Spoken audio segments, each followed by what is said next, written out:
one more short story.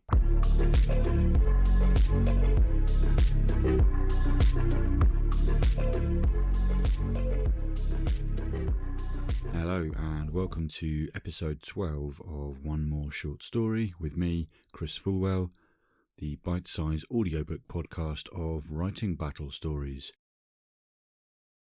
If you are someone who finds it helpful to check out the content warnings, then the links to all four of these stories will be on the podcast description. You can click on those, go to the Writing Battle website and have a look at the story itself, or just at the top of the story there will be the content warnings. Now today's theme is the Cleric. So on the Writing Battle system, the Cleric is stories of love, friendship and heartfelt bonds. And we've got four wonderful stories that exemplify that. So sit back, relax, let yourself be nourished with these four stories. They're really, really, really good, and I think you're going to enjoy them. We're kicking things off with Grandpa Mamoru's Yakitori Shop by Mathew Peters.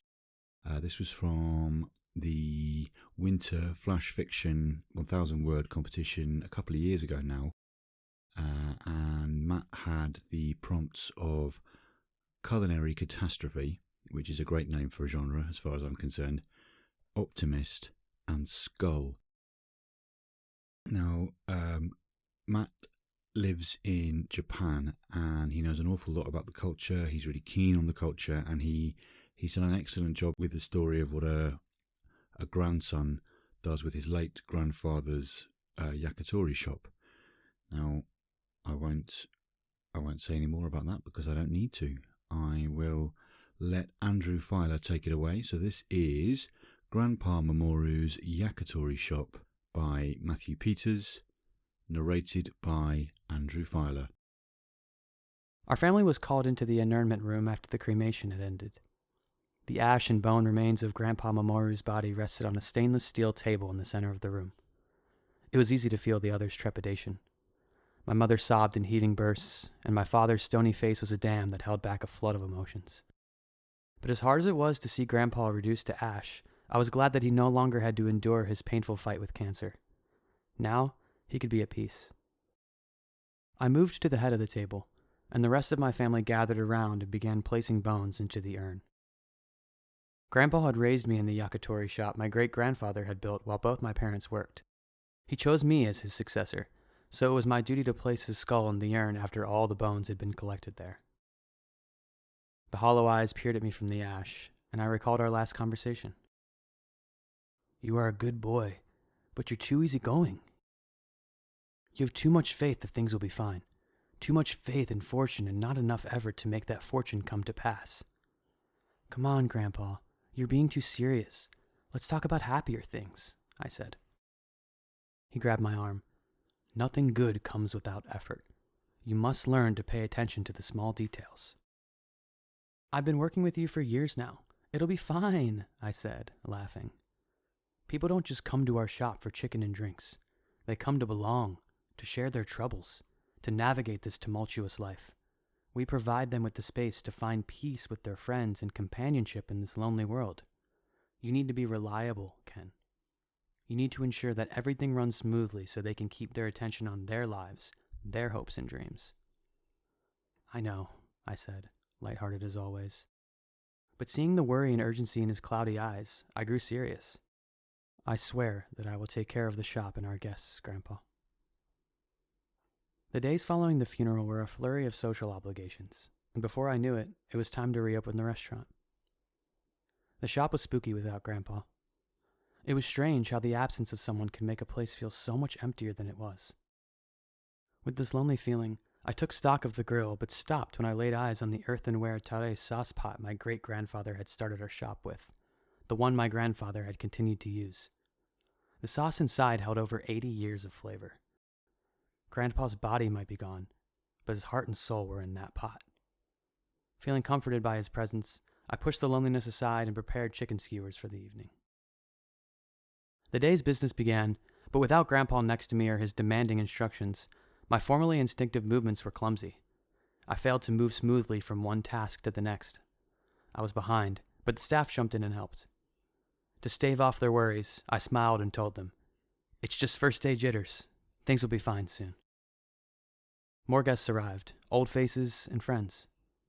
Soon our shop was full. How did Grandpa keep up? I sent the chicken to the wrong table. I forgot to include some skewers with orders. I mixed up salt or tare requests. It's okay, it's just the first day. I can adjust tomorrow, I thought, on short breaks from the grill. But as the night wore on, I grew tired. Where Grandpa had directed the chaos, I let it direct me. I bumped into the servers. I fumbled skewers, dropping them into the charcoal. As the charcoal turned to ash, I was brought back to the inurnment, brought back to the grief I believe I had reasoned away. You can do this, I told myself. Then, in a careless and needless rush, I bumped the tare pot. Panicked, I scrambled to catch it, but the grease splatter from the grill had coated the glaze, making it slippery, and I pushed it off the edge of the counter. The dull crack of the earthenware pot silenced the restaurant. I gasped and froze, staring as the tare sauce pooled around the broken pot on the floor.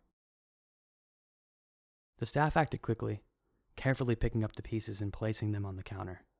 Somehow the night came to an end. Back at home, in my futon and unable to sleep, I cycled through the memories. Grandpa's last words, his skull looking at me from the ash, the broken tare pot. In just one day, I had destroyed everything. There was no recovery from this. After hours of fretting, I dozed off. Then I was back in the crematorium. I stood over Grandpa's skull. The skull rose into the air, and in a shimmer of light, Grandpa returned. I tried to hide my face, but some unseen force made me look upon him. Grandfather, you need not apologize, Ken. Now you understand the hardships of my life, and it has truly cost us something dear. But I chose you because you are the nearest to me in spirit. Your cheerfulness and optimism are something I could rely on. Do not abandon yourself now in the face of your first difficulties. Do not give up on our shop. The rooster crowed at sunrise. I jumped out of my bed and headed down to the chicken shop. I examined the pieces of the broken pot and found that one ladle of tare still remained. Grandpa had added to the legacy of this sauce, and now it was up to me to save what I could and forge my own path.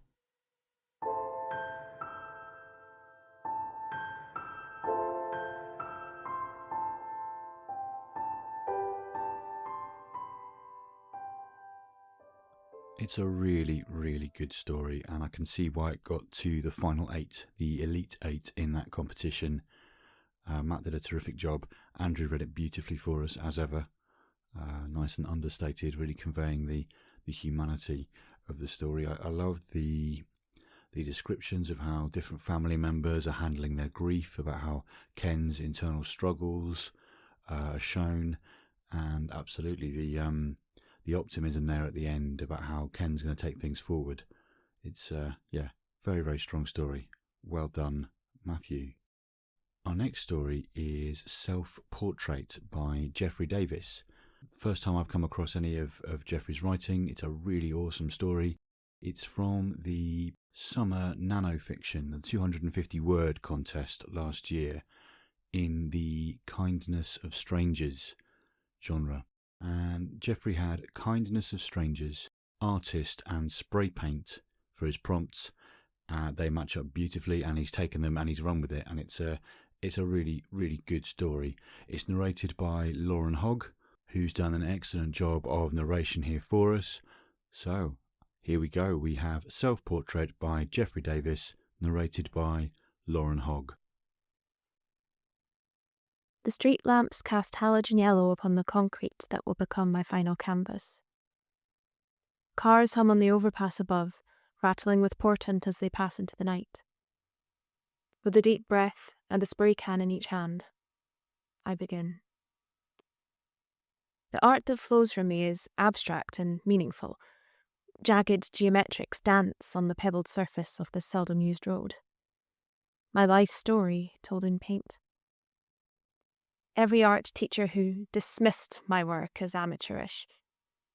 My mother's suggestions that I become an accountant like my father. The indifference of the art-buying public. Great art is never appreciated in its time. For 3 nights, I empty my soul until I am run out onto the pavement. The time has come for the final stroke. I walk up to the overpass at dawn and look down upon my work. It is nearly complete. I need only fall face first into it for the final flourish of crimson. My art will be truly impossible to ignore. I climb onto the railing and prepare to jump. A woman walks up beside me. She is old, glasses thick and white hair curled. "Did you make that?" she asks, looking down at my art and then at my paint-stained clothes. "It's wonderful. I walk by every morning. You should be very proud." After a moment, she continues into the night, and I climb down from the railing. It's nice to be appreciated. Perhaps I'll stop for breakfast on the way home.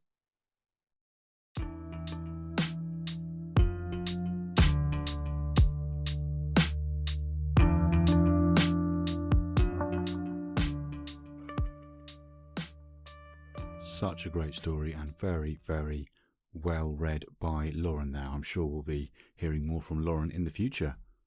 Every time I read that or hear it, I'm just so impressed with how much of the artist's life and thoughts Geoffrey's able to squeeze into 250 words there. And at the end, the potentially lethal outcome for the artist is thankfully averted by a very nice old lady wandering past, commenting on the artist's excellent work. Geoffrey got himself to the final 32, the thrilling 32 in the summer nanofiction last year, and it was a really popular genre. There were lots of people writing great stories in that category, so very, very well done there, Geoffrey. Our third story today is from the first battle of 2026. It's called Time for Tea by K.A. Vargas, and it was in the cozy mystery genre. The prompts she had were cozy mystery, antique collector, and magnet. Now the narrator this time is a young lady called Hannah Fulwell. Yes, the surname is familiar. My wife really wanted to narrate a story, and she's done a really, really good job here. I'm not just saying this because I'm married to her.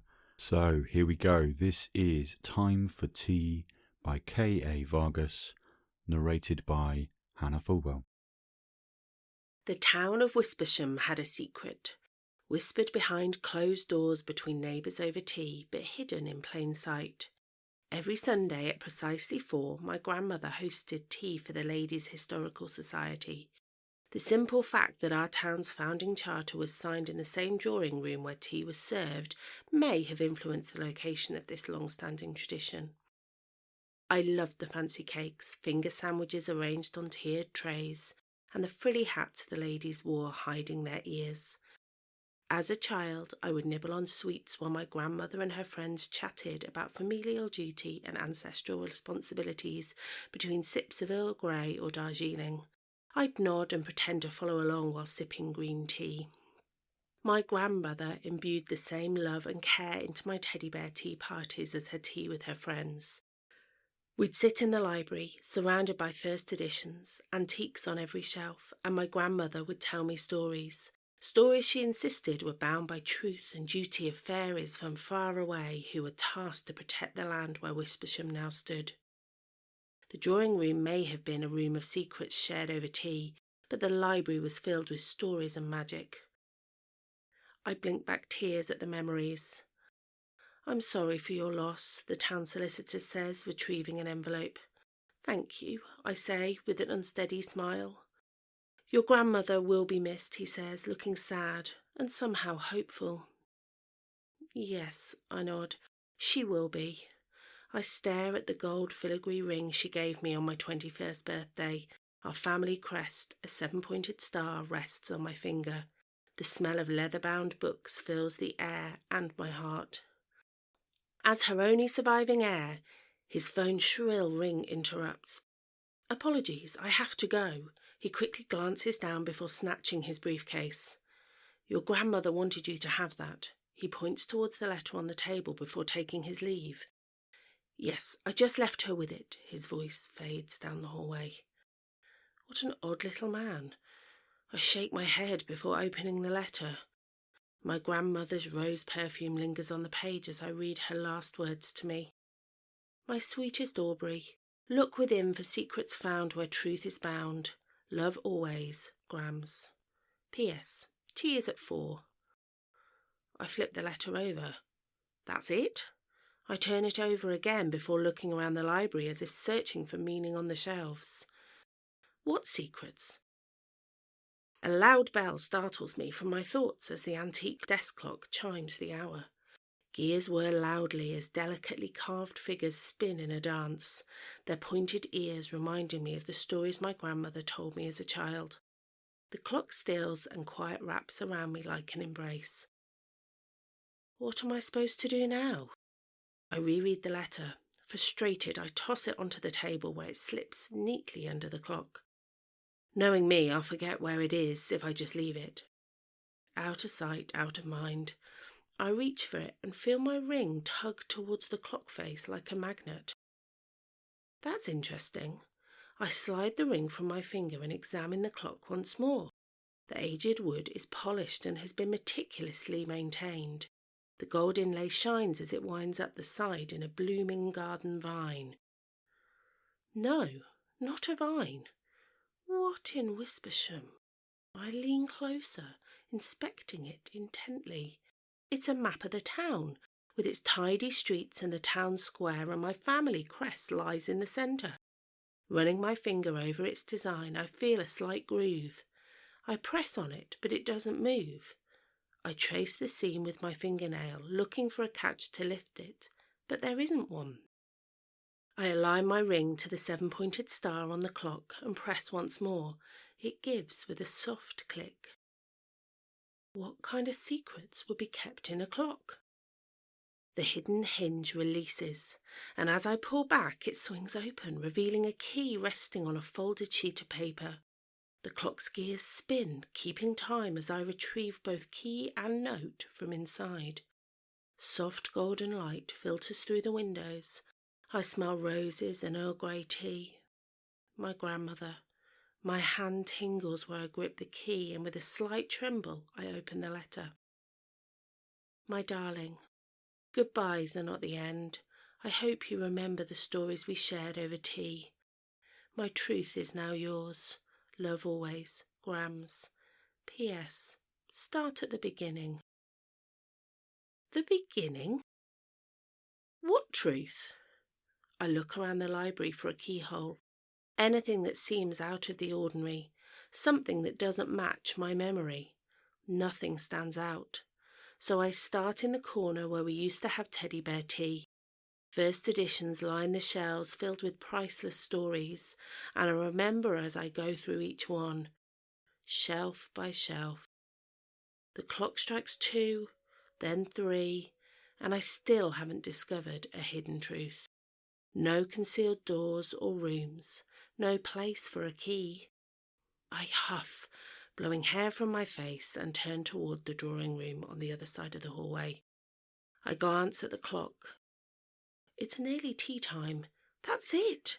The story didn't begin in the library. I dash to the drawing room, heart racing.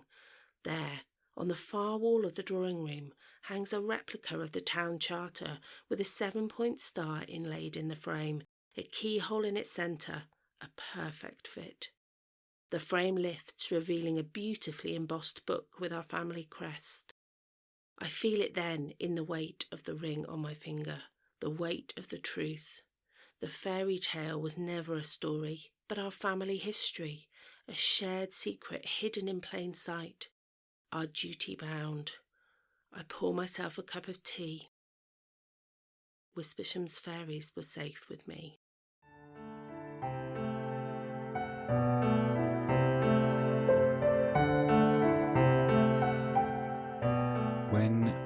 genres for that battle were announced, and cozy mystery was seen to be one of them. I really enjoyed just the whole idea of it, just the idea of a mystery that wanted to be solved, people really wanted to get to the bottom of, but it wasn't some crazy serial killer, bodies flying, end of the world type mystery. It was much more contained and gentle, but still important to the characters within. And I think Kirsten, who's the writer there, has absolutely nailed that. It did really well. It got to the Sweet 16, the final 16 out of all the cozy mysteries in that competition. And again, I'm not just saying this because we are married, but thank you, Hannah. I think Hannah did a really, really good job in reading that. And I hope you are happy with your reading, because I am, or I wouldn't have had it on here. I'd have found some creative excuse about how the audio recording didn't work or something. So really good job. So moving on from K.A. Vargas's Time for Tea to our final story. It's another culinary catastrophe from a couple of years ago. Now this is Manchester, England, 1956 by Jaime Gill. Now, as it happens, a couple of years ago, Jaime and I both had this genre. We ended up in the same group, the same house, and not that I'm, clinging on to this, but Jamie's story beat mine in my very, very first ever writing battle. When you hear this, you'll hear why. It's a really, really strong story. Jaime had the prompts of culinary catastrophe, bookworm, and a dozen eggs. Which, in my mind would go to some kind of crazy, the Swedish chef in the Muppets situation. But Jamie's done something far more sophisticated than that. And it's narrated by Sam James, who's narrated a few stories for One More Short Story, and I'm sure will narrate more. So I'm not going to spoil the context of what Jamie's done here. I'm sure you'll enjoy it, and I'll talk more after the story. But here we go. This is Manchester, England, 1956 by Jaime Gill, narrated by Sam James. Today, I'll do two things I've never done before. Welcome a man into my home and serve him a meal I've cooked. It's all a terrible, terrible mistake. Not just inviting Patrick for dinner, though my day's been dogged by a growing certainty I've got things wrong and tonight will end in awkwardness or humiliation. Mostly that, yes, but also the meal itself. I can't cook, don't much care about food. Since leaving my mother's Northumberland home, I've lived on toast, jam, and tinned sausages. What possessed me to invite him for dinner? Oscar Wilde's ghost, perhaps. It started when the picture of Dorian Gray appeared on the desk where I stamp out library books. I glanced up to see you'd chosen this illicit treasure, expecting some subversive literature student, and was startled by the man's height and strong-faced jaw. Too old to be studying by a few years, he saw my expression and flashed a smile, which made my head drop. A week later, he set down Woolf's Orlando, that intoxicatingly perverse tale of a man becoming a woman. When I looked up this time, he was staring at me, smile so wide and warm, I wanted to live in it. Any good? I don't know. I've never read it. My blush betrayed the lie, but I was terrified this was a trap. He was too ordinary to be a homosexual, surely. Not that I'd ever met one, myself excepted. 5 days later, James Baldwin's Giovanni's Room slid onto my desk, and a tiny, localized earthquake struck beneath my feet. This isn't ours, I stammered. I'd read of the furore, this novel of tragic homosexual love caused in America, but didn't know it had even been published here. This is my copy, actually. Bought it in London. I thought you'd be interested, and we could discuss it sometime. I'll never understand what happened next. His kind eyes made me feel, just for one moment, safe. Oh, okay, yes, let's, over dinner? I was barely breathing. At my place?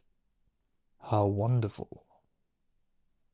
I fumblingly scribbled my address. The sense of safety walked out with him, leaving me aghast at the risk I'd taken. I remembered that lecturer at the university, the science boffin said to have done something important during the war.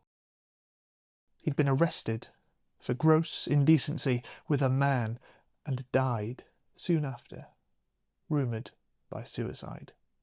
In comparison, my non-existent culinary skills were a minor worry, but consumed me nonetheless. I borrowed a cookbook, but it was written before the war, its dishes full of rare ingredients and requiring an oven I didn't possess. After a tormenting trip to the shops, rationing over but scarcity still supreme, I returned with carrots, pork chops, and a dozen eggs. I'm chopping when the doorbell chimes. We never heard air raid sirens in Northumberland, but they surely couldn't have alarmed me more. As I unlatch the door, I imagine him waiting, in police uniform, accompanied by a smirking colleague. Silly, even, I know. Cooking for a man isn't a crime. He's alone, wearing a freshly pressed white shirt and that smile. I apologise for my poky flat. I'm just finishing dinner, I say, with a confidence no atom in my body feels. Make yourself at home. Leaving him in a worn armchair in my living room, I glance back and realise he's the only beautiful thing I've ever had in my home. In the kitchen, I begin boiling carrots, ease the chops into a simmering frying pan and crack eggs to make my first ever omelette. I beat the eggs competently, but the butter must be too hot. I smell burning within moments of pouring. I try flipping the omelette, but it disintegrates. My moan must be audible because Patrick calls. Is everything okay? Oh, these thin walls. Yes, I squeak as the boiling pan froths orange and, nightmarishly, simultaneously, the chops begin burning. I grab the pan to move it, but it's scalding, and my hand jerks away, knocking the cooking oil. The bottle topples, splashing across the stove. Flames leap in a roar like judgment. You're a fool, they gloat. And then he's there with me, throwing a tea towel over the pan inferno. The fire dies while he calmly dials the gas off. He pulls away the tea towel like a magician, revealing a tableau of disaster. The chops are charred, the eggs blackened wreckage. I reach for the spatula, hoping to somehow salvage something, but he takes my hand, stopping me, calming me. Nobody's touched my hand since I was a child. I don't mean to be presumptuous, but is it possible you've never done this before? I somehow laugh a little.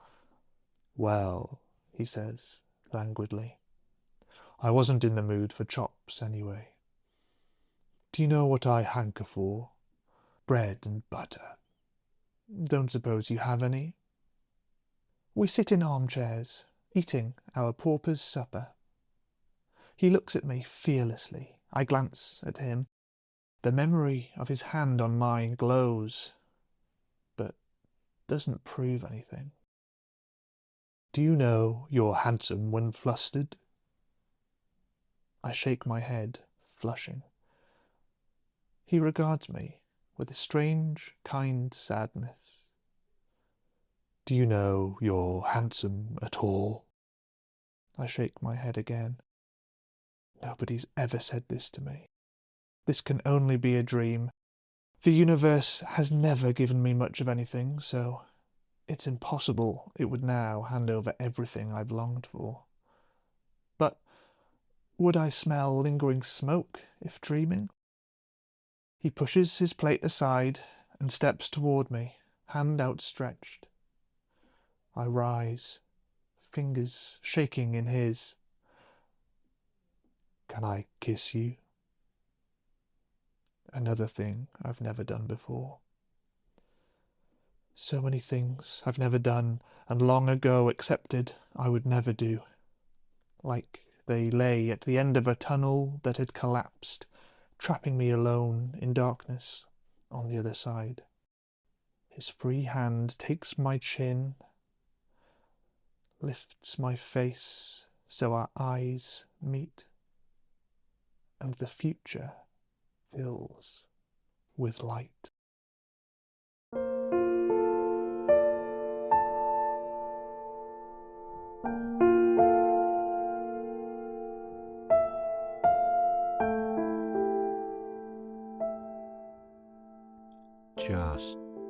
Just lovely stuff. Just a really, really life-affirming, encouraging, beautiful take on the burgeoning relationship between these two people.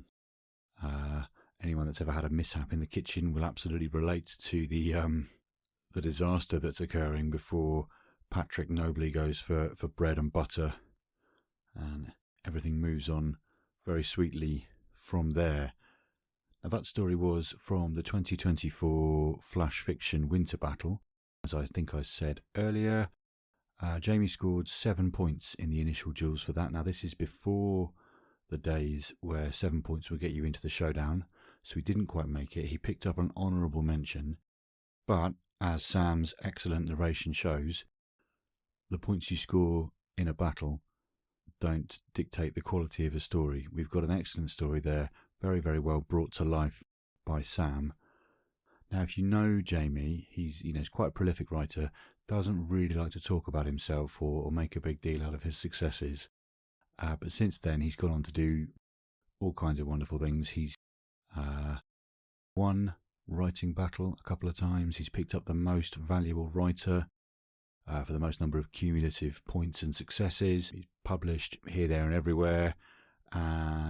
He's on a bit of a trajectory there, to say the least. But like I said, he's quite a shy and retiring type. If you know him, so well done, Jaime. Lovely job. So that is us for this episode. So 4 stories about human relationships, friendship, love, heartfelt bonds, as the official description goes. And, let's be honest, the world isn't in the most amazing state right now, so I'm always grateful for an opportunity to read or to listen to stories that just make things a little bit better. Such is the power that fiction has to lift us when we need lifting, as well as taking us to all sorts of other places and all sorts of other styles and genres of story. But for this particular episode, I'm grateful to have been able to share these 4 stories with you all. I have no doubt that they're going to get a lot of love, and I hope you have enjoyed them. I know I certainly did. Thank you for listening to One More Short Story with me, Chris Fulwell. We'll see you next time.